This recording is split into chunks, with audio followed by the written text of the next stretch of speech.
इस्तीफा देने के लिए किसके पक्ष में दिया आपने? मैंने सरकार के समर्थन में, माननीय योगी आदित्यनाथ जी के समर्थन में, माननीय भारत के प्रधानमंत्री नरेंद्र मोदी जी के समर्थन में, माननीय अमित शाह जी के समर्थन में और स्वामी अवमुक्तेश्वरानंद जो शंकराचार्य हैं उनके विरोध में मैंने इस्तीफा दिया है। क्या वजह थी? वजह यह है कि विगत 2 दिनों से मैं बहुत मर्माहत था। उनके अनर्गल प्रलाप को, उनका जो अनर्गल प्रलाप था हमारे प्रदेश के मुख्यमंत्री जी के खिलाफ, हमारे भारत के प्रधानमंत्री के खिलाफ, वो मुझे बर्दाश्त नहीं हुआ।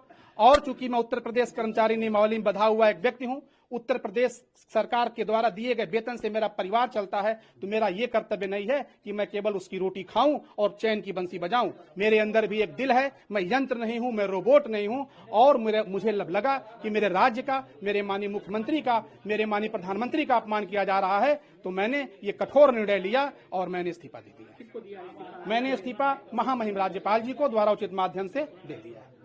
क्या कहना चाहते हैं जिस तरीके से ये विवाद छिड़ा हुआ है जी, तो इसको लेकर के क्या कहना? मैं ये कहना चाहता हूं देश के नौजवानों से, जो सोशल मीडिया पे हमारे लोग रील देखने वाले जो नौजवान हैं, कि आप पहले किसी तथ्य को समझिए। आप देखिए कि आपको जो चीज दिखाई जा रही है वो वास्तव में है क्या।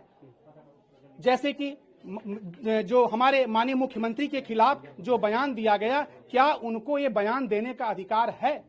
यदि इनको बयान देने का अधिकार नहीं है तो वो इस तरह का बयान न दें, क्योंकि ये अपमान हमारे प्रदेश का अपमान है, हमारे मुख्यमंत्री का अपमान है, हमारे पूरी जनसंख्या का अपमान है, हमारे राष्ट्र का अपमान है। ऐसे अपमान को कतई बर्दाश्त नहीं किया जाना चाहिए। और इसीलिए मैंने एक सीमित दायरे में एक राष्ट्रभक्त की तरह, एक समाज सेवी की तरह अपने इस पद से इस्तीफा दिया।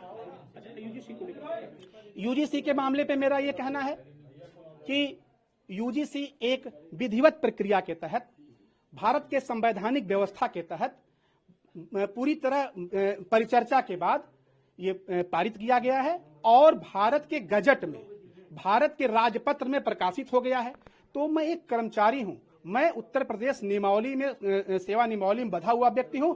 तो भारत सरकार के गजट में कोई चीज प्रकाशित हो जाएगी तो मैं ही नहीं, भारत का कोई भी अधिकारी कर्मचारी एक एक पंक्ति को वो गीता और कुरान समझेगा, पवित्र समझेगा, पाक समझेगा और हमेशा उसका समर्थन करेगा। कोई दबाव अभी तो किसी का कोई आपको? निश्चित रूप से दबाव तो कोई नहीं है, लेकिन मैं जानता हूं कि विरोधी शक्तियां कुछ हमारे खिलाफ साजिश कर सकती हैं, हमको किसी भी तरह का जो है नुकसान भी कर सकती हैं, क्योंकि ये बदहवास जो लोग होते हैं वो कोई न कोई नुकसान तो कर ही सकते हैं। लेकिन चलिए, अब तो आगे बढ़े हैं।